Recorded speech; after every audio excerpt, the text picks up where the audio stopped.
All right, this is video number 3. So we're on 3. 1 was leak detection, 2 was recovery. Now 3 is going to be vacuum. So what I have hooked up right now is the BluVac Pro. It's going to connect wirelessly to their software for data logging. So let's see if we can perform the connection, if my tablet wants to do what it needs to do. And it has connected. So 76,000 microns, we're at atmospheric level.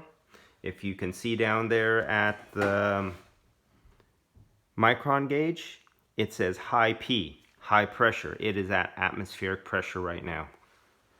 So right now, I have the micron BluVac I described in the other video hooked up to the high side fitting. I have the vacuum hooked up to the low side fitting.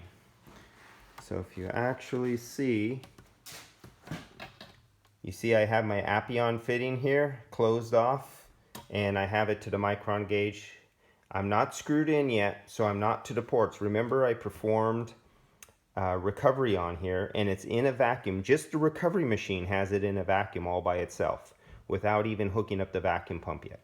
So I have the hose for the vacuum pump, and it is not screwed down yet. I still have to get my fingers down there and screw down to close the valve to put the vacuum, because it's under vacuum. I don't want to screw it down and draw air into my system, because my system had the refrigerant recovered. It's in a vacuum from the recovery machine.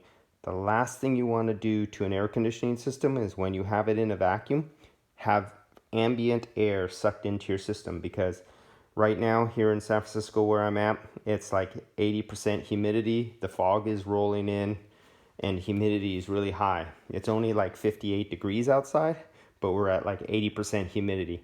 So when you recovered refrigerant out of the system, you brought the temperature of your compressor, your dryer, your accumulator, your evaporator, everything. You brought the temperature, because when you lower the pressure on refrigerant, it chills. And it actually you can see ice forming on the outside of some components sometimes if you're in the right conditions.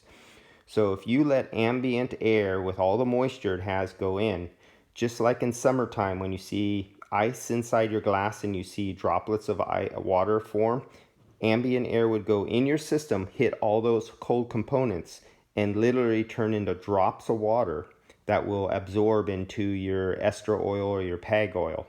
And you would not, just vacuum alone doesn't get it all out. You could get a lot of it out, but you wouldn't be getting it out all. And then you're in a body shop or you're in a mechanical shop and you're going to take a part off, and you say, okay, I got the part off. You leave the lines open, it absorbs moisture, and then you can say, oh, the part's not coming today, but you left the lines open. So it goes another day exposed to the atmosphere, absorbing more moisture. So let's get this back here so you can watch what it does. Let's see if I'm going to zero in on the screen right now. And I think you could read that a little bit. Let's see if I could get the light to come on. Does that make it better or worse? I think that might make it worse. Let's take the light off. Okay.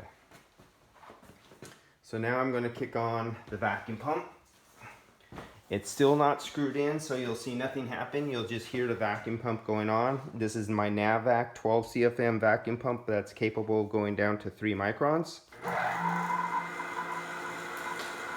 Okay, so now the vacuum pump is on, but the vacuum pump is not engaged into the system because I have not screwed down the low side valve.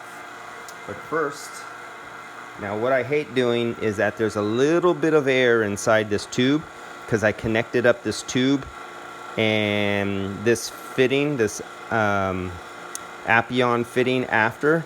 I hate getting air into my system, but for the video and for science, and I'm going to leave it on this vacuum pump for a while, we'll do this. So I'm going to screw down the high side fitting, and the high side fitting adapter is only attached to the vacuum. It's on the high side. The vacuum is going to happen at the low side. So let's watch what happens when I screw down, because there's a partial vacuum from the recovery other than the air that I got in the system.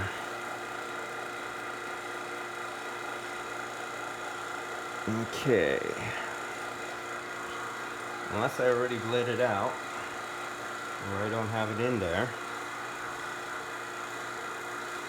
Alright, it's not reacting. Oh, do I have it open? Yes. It's still staying right there. Okay. What did I do? Let's get the vacuum on.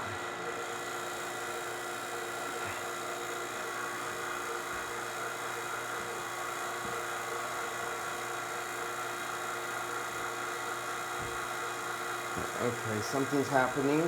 Why is my vacuum not reading? Only on the video this wouldn't work. On my regular day, I could show somebody this. I want to do a video. I'll leave the mistake in here. Let's find out what happened. Let's find out what happened. Why this did not read. So I have it on. I had it at ambient.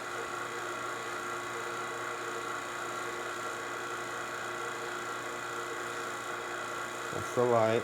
Let's shut this off. Turn this on.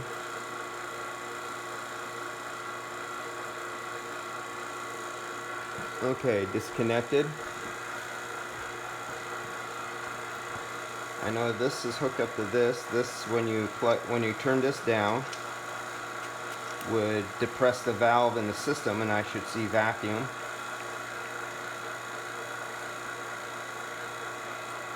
Dismiss. Let's reconnect.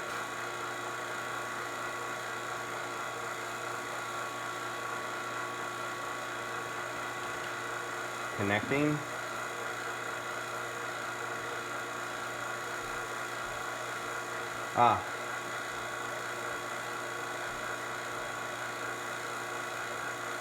Wait a minute. I think I lost Bluetooth, and now it has the last recorded vacuum.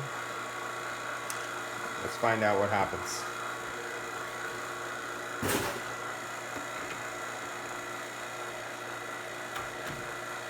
And now I'm screwing it down. There we go.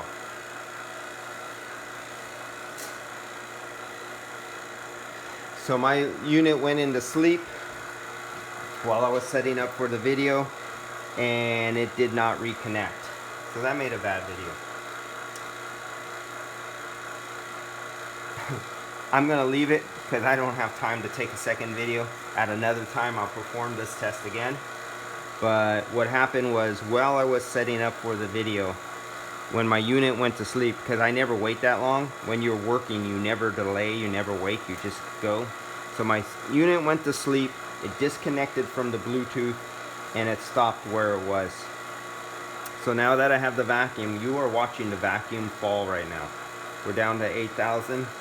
Now you guys see, this is 8,000 microns, but this is 8,000 microns on the high side of the system. The vacuum is being pulled by the low side of the system. So let's go over to our graph.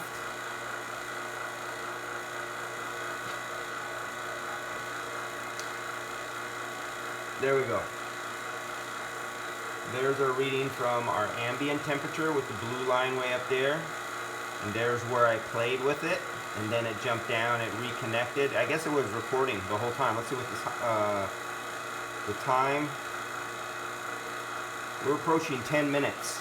So yeah, when it went to sleep and it was recording, and when I was playing with it, it was recording and I just didn't see it. It wasn't coming on the screen. So we were actually watching the time of the vacuum decay right now. And as you can see, now we're down to 6,000 microns. And I'm trying to determine how long I should leave this on here. Because you got to remember, this system, theoretically, other than my little bit of air that I got in the system right there on the high side, theoretically this system has never from day one, except when it was manufactured at Toyota, has never been exposed to the atmosphere. About every 2 to 3 years it would get a recharge, but never being exposed to the atmosphere. So there was never a reason to really draw a really low vacuum other than the contamination I know the system got the day it was put together, because even when they manufacture brand new vehicles, they don't evacuate them for a long time, and they don't care because it only has to get out of a warranty. So I'm going to leave it on here. I'm going to debate whether I want to put this on a fast motion stop video and let you watch the time go down and the vacuum go down instead of watching grass grow or paint dry. So we're just hit the 10-minute mark right now. So what I'm going to do is I'm going to stop this video number 3 and I'm going to turn it into video number 4, and I'm going to put this on fast speed video so we could leave this running for a period of time and record it so the fast speed video doesn't have to go so long. And I'm going to go take a bite to eat while that happens. So let's kill this video right now. I'll put it on fast speed and start recording again.